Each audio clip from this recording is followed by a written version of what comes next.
So hello, and thank you for joining us on our Meet the Organisation event, where we'll be meeting Katie Wilson, who is the Volunteer and Community Engagement Manager, and Lynn Witten, who is the Volunteer Coordinator for Sensory Services by Site for Surrey. So I will hand over to you, Katie. Okay, thank you, Lisa, and thank you for inviting us today. It's really You're great welcome. to. Thank you for coming. That's all right, pleasure. It's always nice to have the opportunity to talk about us as an organisation and what we can offer. So so we are Sensory Services by Site for Surrey. We cover the entirety of the county, and as the slide here says, we support people and enable people who are blind, vision impaired, deaf, deafblind and hard of hearing to lead full and independent lives. So I was just going to talk to you a little bit about us as an organisation so people get an idea about who we are and what we do. So we have been in existence since 1922, so we're 101 years old, and we were created by two lovely ladies who came together out of World War I when the Blind Act was introduced in 1920, due to the fact that so many soldiers came back from warfare with damage to their eyes. So they created Site for Surrey. And we, in 2016, also began to support people who are deaf, hard of hearing and deafblind. So hence we had a slight name change. We work with people in a variety of ways to enable them to live as independently as possible. So we work with the children all the way from birth up to the age of 25, potentially, depending on their need. And then we have our adult services as well. We have roles like sensory specialist workers and rehab support workers that will go out into individuals' homes, do assessments, look at exactly what kind of support they might need, and then look at how we can implement that support. So we might do mobility training, kitchen skills, things like that. Some of the individuals in these photos are very known to us. So the individual in the bottom right is Russell, who's one of our amazing trustees. And then in the middle of the screen, there's some of our fantastic deaf services team who were up in London campaigning for BSL to become a recognised language, which we were really excited that it was in the future. So we work with around 8,000 people across the county, and as I say, that can be in a variety of roles, doing a variety of different services as well. But what we really want to talk to you today, obviously, about is how you can help us by becoming a volunteer. So we have a lot of different varied and very flexible volunteering roles. We are very aware that in the world today, people's time is really precious, and therefore they are very particular about what they might want to do. But we very much hope that you will hear about the opportunity to stay and feel that our organisation is something you'd like to help us support. So we've got a lot of roles, and we also we just always like to be very clear that we do, because of the nature of the people that you'll be coming into contact with, we do DBS check all our volunteers. We cover the cost, which is just an admin cost for the volunteers. We sign up to the update service, or suggest that you do so, and it means you can take your DBS with you if you volunteer in other organisations that might require one. So that's always a really useful bit of information we think people like to know. And obviously we very much cover a full induction, so the whole process we keep in touch with you as to what next steps are, and then we do a induction process that runs through us as an organisation, so you get a really good overview of what we do and what support we can offer. We also obviously talk through safeguarding, which can be important, and things that you need to be potentially mindful of when you're visiting or interacting with somebody that we support. And also we talk about why confidentiality and boundaries are really important within your role and your obligation with that as well. But we try and make it as simpler process as possible, really, our induction process. And the onboarding process at the moment is taking generally about 4 weeks. So we try to really engage you quickly, which is great. So I guess what people often say, why should I volunteer? What, you know, give my time for free and everything. And I think there's 4 really great ways that we feel volunteering can be really beneficial. It connects you to others. We're very aware that our volunteers often come to us with their own purpose and motivation for volunteering. So we also really want to understand what that might be. And that connection to others is something that can be really, really fantastic and beneficial. We see the impact from the feedback we get from people who volunteer and people that we match them with, how some really lovely, lovely friendships develop as well, which is fantastic. It's also really good for your body and mind. Really simple. You get the nice warm fuzzies, really, by volunteering and by giving back.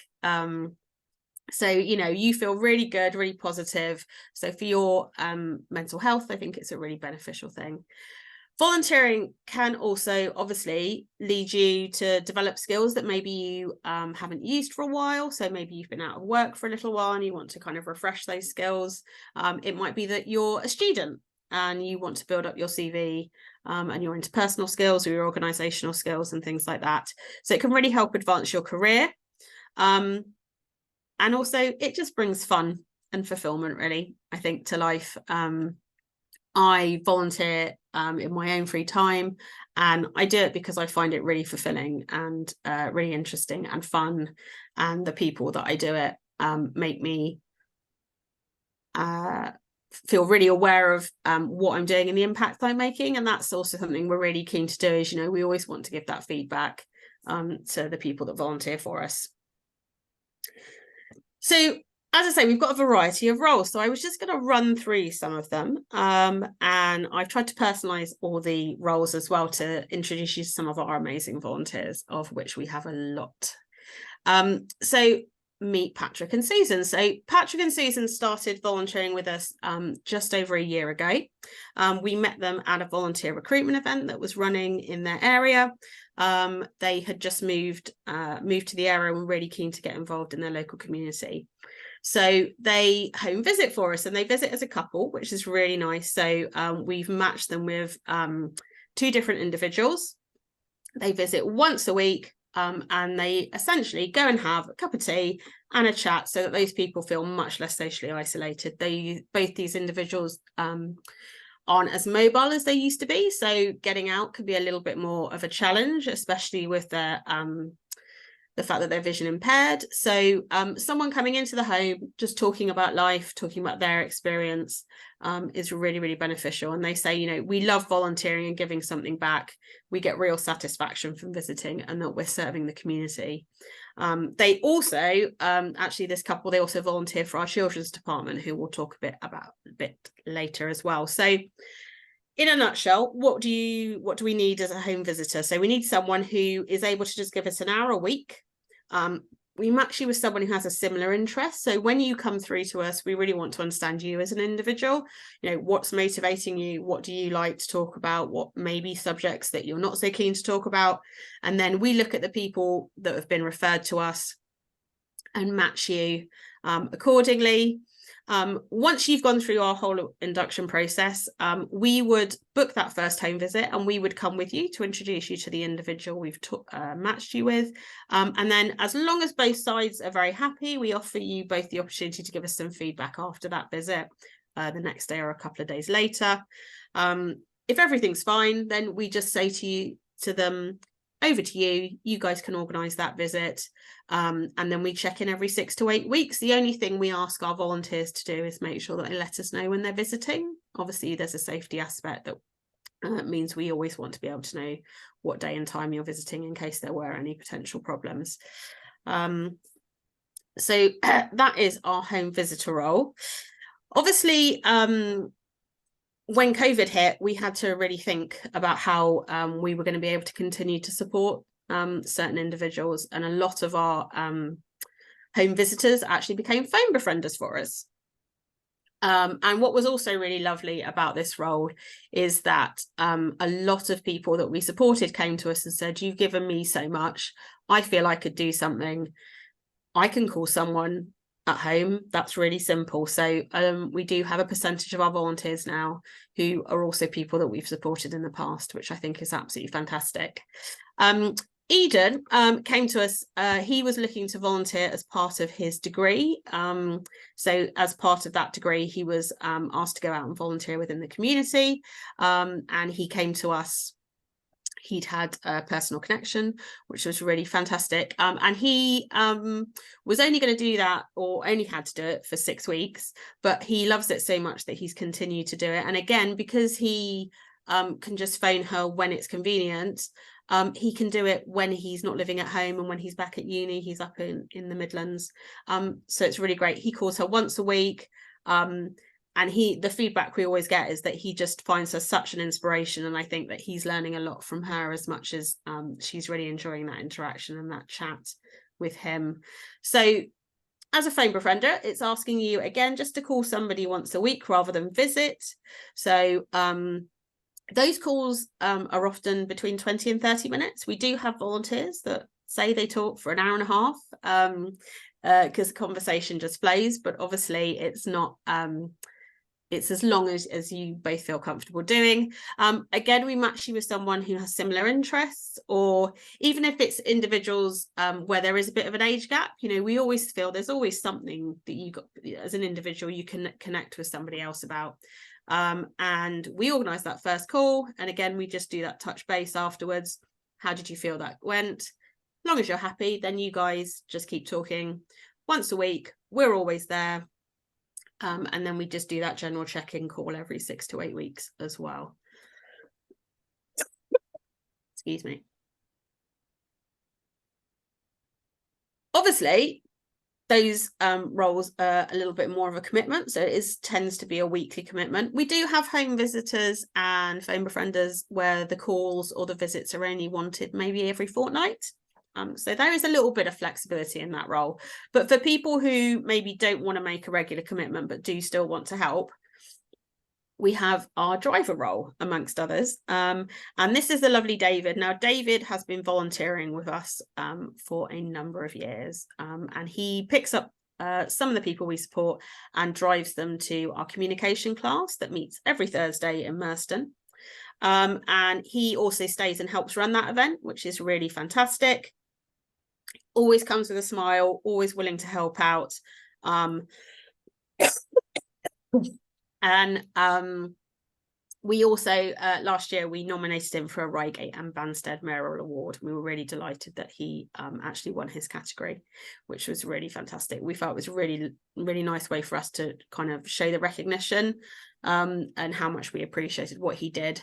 So he does that on a weekly basis, but the majority of our drivers that we have, actually, it's a much more ad hoc role. So generally what we are looking for our drivers to do is to pick individuals up from their local area and to bring them into our head office, which is based in Fetcham in Leatherhead, so that they can visit our resource centre run by the lovely Tony, or to visit Gary, who's our access technology trainer. So our resource centre is an Aladdin's cave of equipment for people who have a vision impairment or hearing loss. Gary will talk to you about the kind of technology that's available on tablets, Alexas, screen readers for computers, things like that. So it would be picking someone up, say, from the Reigate Banstead area, bringing them to our office. That person has their appointment, and then it would be taking them back home. It's ad hoc, so it's not a regular commitment. Our lovely lady called Marilyn, who looks after our drivers, she would say, I've got someone who needs to come in to see Tony or Gary. Are you able to pick them up that day? And then you would organise to do it. Obviously, we do offer travel expenses. I guess that's a really important thing, especially in today's climate. So we offer 45p a mile, and we do encourage our volunteers to claim that as well. So within the technology department that Gary looks after and the hearing loss team, we do have a lot of need for individuals to potentially go and support people in their homes. So in this photo, you've actually got the lovely Tony, who is on the right, and then one of our lovely volunteers on the left, John. So sometimes people might have technology bought from them by a family member, or it might be that we set up their equipment and then all it needs to do is go wrong. And then if you're vision impaired or have some hearing loss or a hard of hearing, you might need a little bit of support with that at home. So again, you would refer yourself or someone would refer you into our help desk. And then we have an amazing team of technology volunteers that will go out and help people. In lockdown, it was something like maybe helping someone to access Zoom on their laptop so they were able to attend a virtual funeral. It could be that a family member well-meaningly buys you an Amazon Alexa, but actually then it slightly goes wrong or it doesn't quite do what you want. So they would go over and help support you and talk you through how to do that. So again, that can be an ad hoc role. The referrals come in, Gary or Sue, who looks after the hard of hearing team, would contact you and say, we have this person in this area, are you available to potentially go and help? And then, as I say, you would go out, do that, and then just report back. And obviously, again, we would encourage you to claim mileage that is related to that visit and things like that. So you do have training and support. So obviously some of the technology may be something you're not familiar with. So both Gary and Sue do have a little training session that they would do with you to talk to you about that equipment and how it works and things like that. So there's always full support available for individuals that are interested in those roles as well. Our children and young people's team are absolutely fantastic. So the team work with the whole family as well as the individual children to support them and do habilitation sessions and things like that. But at weekends, what they also run is an amazing array of recreational events so that families can get together and the children get to practice the skills they've used in a more familiar environment. Somewhere maybe then it's not quite so familiar, but also just to show them that something that they may not have felt they were able to do is actually can be really accessible. So they look to run at least 3 events a month for the 3 different groups that they support. So they have sort of a family event, one for young adults, and then one for another group as well. And that can be going to Kew Gardens, it can be going ice skating, it could be going on a boat trip. So again, they plan really far in advance. So they would send the listings out. They'd say, these are the volunteers that we need. Are you available? And then the team also run some really couple of evening training sessions specifically for those volunteering with the children's department. They offer pizza, which is always a good pull. Really friendly team, so they're always looking for more volunteers so that they can deliver as many of these events as possible as well. So it's a really, really good one. And again, you are able to dip in and out based on your commitment, availability and things like that. So something that's really exciting is, as an organisation, we're looking to develop the social aspect of the things that we do with those we support. So my other hat, as well as managing the volunteers, is supporting the community engagement team. So we have 3 community engagement coordinators across the county, and we also have a senior community engagement coordinator as well. So what we're actually looking to do in the area that's most local to Reigate and Banstead is actually just over the border in Tandridge, which is we will be starting some monthly sessions at Oxted Library on the 2nd Wednesday of the month between 10 and 2. And it's the opportunity, as I say, for people we support to get together. So we're really looking for some volunteers that might be willing to help us run those. You might be serving refreshments in the kitchen, like the lovely Katie and Malcolm here are doing, or it might be chatting to people and individuals. And again, we talk to you in your induction about us as an organisation, so you feel really confident about those kind of queries that might come in or questions you might get asked. And what's really nice, as I say, is it's just a set day. You'd come for 2 hours, maybe a little bit earlier, and maybe ask you to stay behind a little bit just to help tidy up. So it could be sort of 2.5 hours. But it just fits in with people who maybe aren't looking to do something more than once a month, or even if you could do something every other month, that would be fantastic as well. So we're looking to launch those across the county. And as I say, the nearest one to Reigate and Banstead will be Oxted, and those will be launching in January. So we will be sending the role profile for this to all the volunteer centres in the next few days.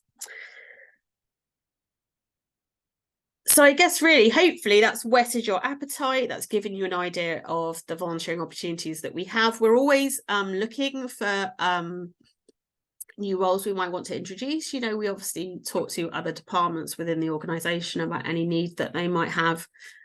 So that list is the main ones, but not at all the exhaustive ones. So how do you get started with your journey with us if you're interested in volunteering? Well, there's a variety of ways. Probably the main one is to email us. So if you go to volunteering@siteforsurrey.org.uk, you could just say, I've seen that role, I'm really interested, please tell me more. You can phone our help desk, so our main helpline. There's obviously an SMS and FaceTime functionality on that, depending on if you're hard of hearing or a BSL language user as well. And also, actually, if you go to our website and then go to get involved and go to the volunteer page, there is an online form that you can complete as well. So yeah, that's a bit about us. Thank you. That's brilliant. Thank you very much. What amazing volunteer roles you have. And yeah, I didn't realise how flexible they could be as well. Yeah, so that's absolutely. something that we've learned today. May I ask, you mentioned that the drivers are covered, kind of expenses. Are all the other volunteers covered also, or they can claim expenses? Or yeah, absolutely. Yeah, so obviously if you incur a cost, if you're a phone befriender and our home visitors, yeah, of course we would encourage you to claim mileage if you're traveling a little bit of a distance. So yeah, we offer travel expenses, and obviously it isn't just mileage. So if you go by public transport, again, we would cover that cost as well. also, do you work with corporate at all? So we are looking to do more with corporates.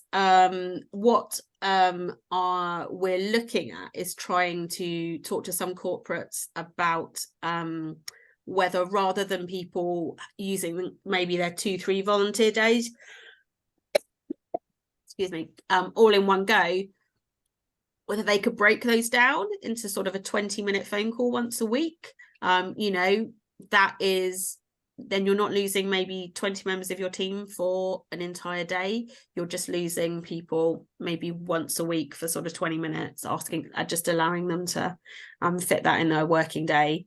But we are always interested in talking to corporates. We do have a couple of little team projects that we are looking to recruit for as well. So very happy to have those conversations and see if people would like to help support one of our events as well. Maybe that would be great if you'd all like to come as a team and help with those.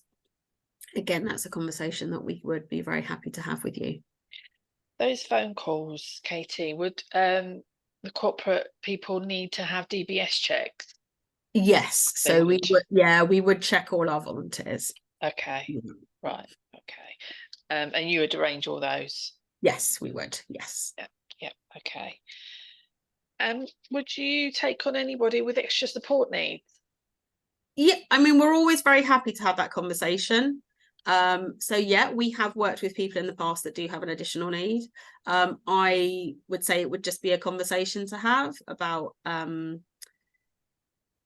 to ensure that they have a really positive experience. I think we just wouldn't want to put them in a position where, if they are also potentially vulnerable themselves, we're also putting them in a position where they felt unsafe or anything. But no, we would absolutely be very happy to have that conversation with anybody that felt they wanted to. Brilliant. Okay, well, thank you ever so much. No, and pleasure. It's lovely to meet you both. Katie.